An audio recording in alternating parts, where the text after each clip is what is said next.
পাল্টানো দরকার। চাই বিজেপি সরকার।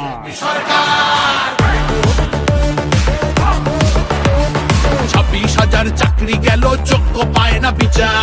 কয়লা বালি গরু মানুষ সবই হচ্ছে পাচার। খাটের তলায় লুকিয়ে রাখা কালো টাকার পাহাড়। প্রতিবাদ করলে বলে বিরোধী ধরে মার। সব দুঃখ ঘোচাতে হবে, সইব না তো আর।